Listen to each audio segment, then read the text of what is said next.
Hello and welcome to the dungeon. I'm your host Rob. In today's video we're going to be taking a look at the Tome of Beasts II by Kobald Press. Now in previous videos I've covered the Tome of Beasts I and the Creature Codex, which I'd assumed was really basically just the Tome of Beasts II. But it turns out they have a Tome of Beasts II, and this is it. Now the other ones I have in hardback.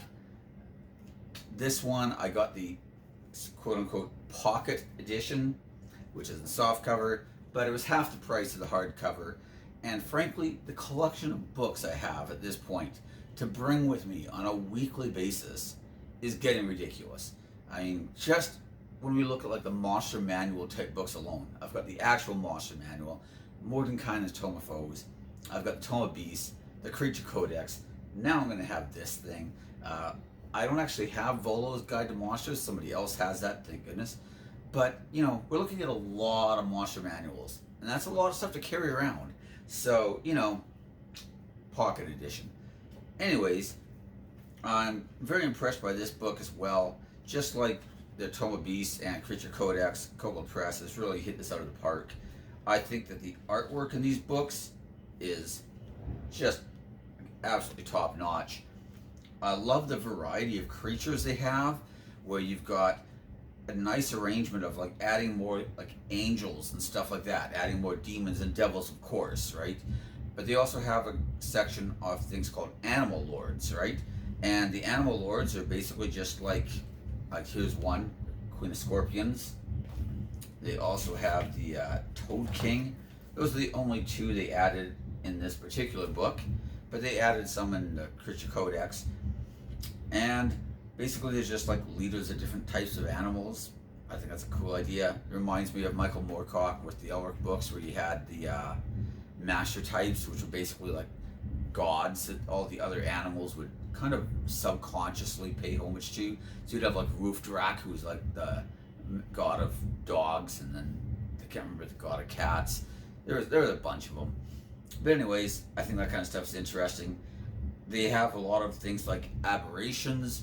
They added a lot of clockwork animals in their books, or clockwork beasts. They have a lot of plants, which is kind of neat. There's not really a lot. Like when you look at the monster manual that we have, you know, druids will have things like, you know, talk to plant type spells, talk to animal spells, and a lot of those aren't always very useful. Or you'll have things like blight that do a bunch of extra damage versus plants. But, you know, then you almost never fight plants. And when you do, there's things like twig blights, but you fight at like, you know, level 1 or 2, way before you have the blight spell. So I like that they have a lot of that kind of stuff. They have tons of undead, a lot of like legendary unique guys, like in the Creature Codex they added Baba Yaga, and you've got like Baba Yaga's henchmen. In Tome of Beasts 1 they have a guy named Boreas, who's like this giant guy, and in this one we get his chosen, who are like his champion guys. Like I said, a lot of clockwork creatures. They just run a huge gamut. We've got everything from like CR. Of course, at the back we have creatures by challenge rating. We have creatures by terrain, creatures in alphabetical order, of course, creatures by type. So they've got, you know, a lot of things like that. So we go from a CR0, literally a CR0, not even CR18. And the most dangerous one in this particular book is a tie between Degmadu, who's like this giant polyp creature thing. He's a CR28. And Demon Lord Alsikaya, Screeching Mother of Volcanoes. So, interesting for both of those. Some more Archdevils, some Darrow types, which is always nice. Let's see if we can find the Screeching Mother of Volcanoes here really quickly. Oh, so there's our giant polyp, our CR28 polyp creature. And there's the Mother of Volcanoes, the Screeching Mother of Volcanoes. Yeah, they have a really nice variety of stuff. Drakes, dragons, like I said, different clockwork beasts. They add different types of intelligent races that players can meet or interact with, or they could even be, placed somewhere in a campaign world. Instead of having a bunch of goblins, you could just have a bunch of, whatever, like serpent folk of some sort. They have more Fey lords and ladies, which I like as well. They're not necessarily like elves, it could just be anything that's connected to the Fey. Speaking of evil plants, there we go. Nice one. I just think that in general their books are really well done. This one is over 400 pages long and has, what do they say here? Yeah, they don't actually say how many. I know both of the other ones had over 600 monsters in each. I think this one's a little shorter, but not by much. And again, the indexes and stuff are quite good. So I'm just gonna, once again, we'll just hold the camera and I'll flip through and we can look at some of the art together and see if anything really stands out. I like a lot of the like unique stuff, like demon lords, archdevils, the animal lords, that kind of stuff. But even just like the entire gamut of like low level stuff, they always add lots of fun and interesting creatures. I like the fact that they give you a lot more things for like terrain options. They have a really nice ability to add in some cool like creature features or creature abilities in a lot of their books, which I really enjoy. I talked recently about how in the video when players or in the weeks or when players fought Vecna, prior to that they'd encountered something called a Skein Witch or Skein Witch, and it was some sort of creature that could like read the threads of destiny, and all the players had to write down how they thought the player on the left of them would die and at what level. And then if those things came true, the character would be instantly resurrected as if by a true resurrection spell. And they would also come back with some sort of like glimpse of like the future or some sort of knowledge that they would need to help them in their quest. And that was just an ability that one of the creatures had in the creature codex. And I thought it was pretty cool. It was a fun exercise where everybody got to, write down how they thought their teammates were going to die and at what level. And then, of course, some of my more clever players found ways to abuse that, because one of them had written that the player to his left would die at their current level fighting Vecna, since he knew that they were about to fight Vecna. That was a pretty good guess. And then he set about making it happen so that player would get resurrected in the middle of the fight and come back with all their spell slots renewed and at full health. And also with some, glimpse of future knowledge that they thought would be useful. So he just kind of helped Vecna along during that fight, and may have shot that particular party member once or twice with his rogue. But I really like that kind of stuff. I think it's just kind of fun and interesting, and it really like makes a lot of these creatures a lot more interesting. There is a lot of creativity that they've definitely put into each one of these books. So anyways, we'll take a look at some of the specific art. I'll just flip through it. The exciting and riveting experience that you've all come to this channel to see me flipping through pages of a book and showing them to you while holding the camera. This kind of production value is unmatched, obviously.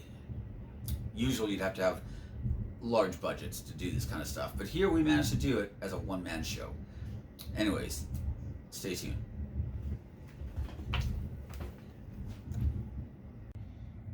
Alright, so here we are. Let's flip through the pages, like I said, and take a look at some of the artwork and the different creature types.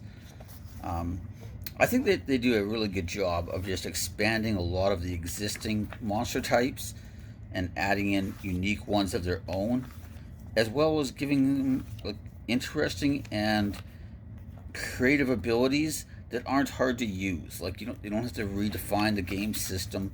They just have like interesting stuff that's easy to incorporate. I like that they add things like this where they'll have, little sidebars talking about their actual campaign is the Midgard campaign world, but they'll talk about like how they use these things in their game world and give you ideas of how to use it in your own story, so you don't have to use theirs, you can, you know, do whatever you want. I like that a lot. I like that they add a lot of things like more demons, devils, that kind of thing, animals and stuff. Because if you have players who like to summon these kind of things, you'll notice that a lot of times it's really hard to find like good targets, like say like a summon lesser demons.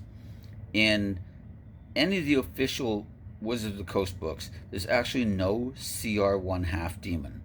So if you roll that result on the table, it kind of sucks because there's literally nothing there for you available. So it's nice to have other things like that where your players can draw on. I like to take things like say some of these different types of giants, right? Instead of fighting ice giants, they could fight a glacial corruptor or something like that, you know? It just keeps things fresh and keeps things interesting. You can take existing ideas and kind of stand them on their head or change them up enough to keep players guessing.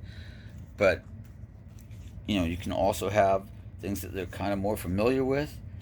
And, you know, some of these things are pretty horrifying. I quite like that.